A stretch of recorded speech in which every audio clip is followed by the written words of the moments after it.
So what's up mga chubs? At ang vlog natin ngayon ay tungkol sa SJ10 Pro Hissing Sound.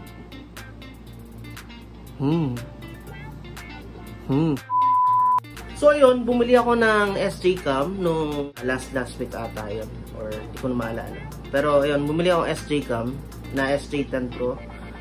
Then ang gamit kong mic is yung SJ8 external mic. So, habang pinapanood ko yung video, napansin ko, ang lakas ng hissing noise, yung ayun.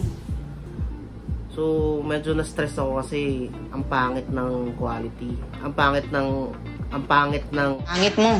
audio pag in-upload ko siya.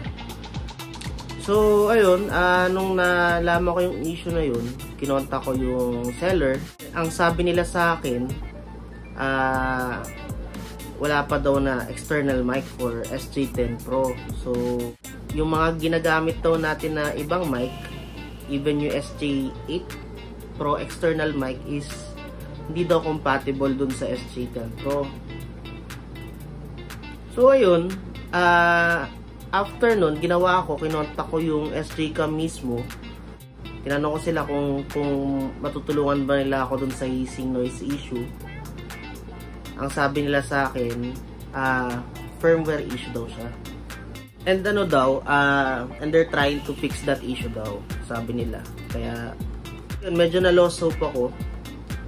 Pero syempre, hindi tayo nag-give up. Galing ha? So, ayun, nag-try din ako mag-search. So, wala akong nakitang review kung paano nila na-resolve yung hissing noise. Wala talaga. Kaya, ayun. Ang ginawa ko, nag-take risk ako. May binili akong combo cable na may kasamang lapel. Papost ko yung link ng shop nila sa description. Then, ito yung shop nila.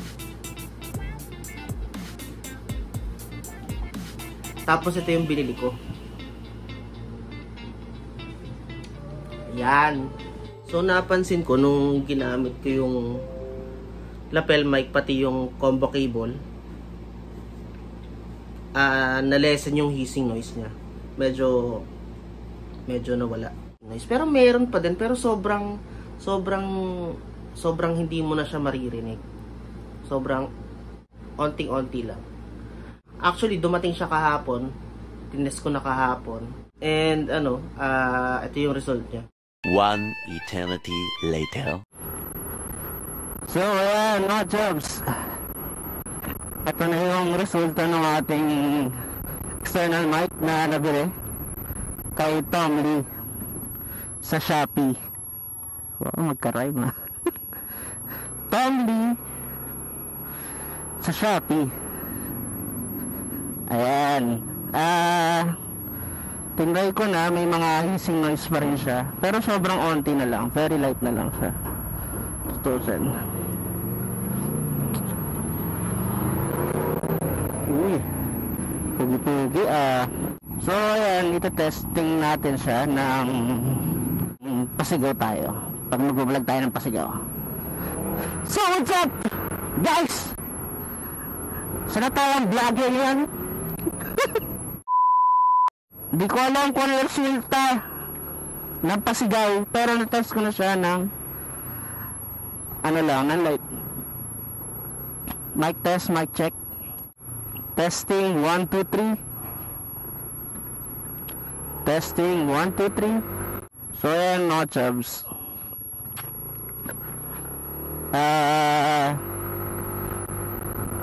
Wala tayong notice eh. Wala pa doon na compatible na external mic para sa ating SJ10 Pro.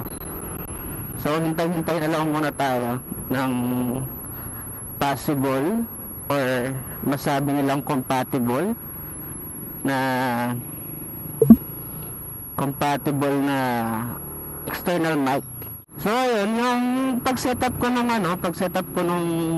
mic sa helmet ko, actually same lang siya nung katulad sa last vlog ko.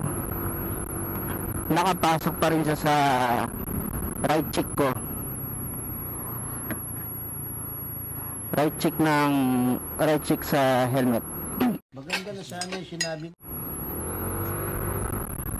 Dahil napansin ko rin pag mabilis na yung takbo ko, medyo nag-stuttered na siya. Ano ba tawag doon?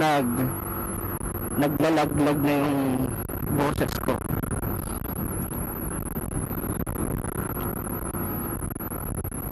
So yun mga chubs,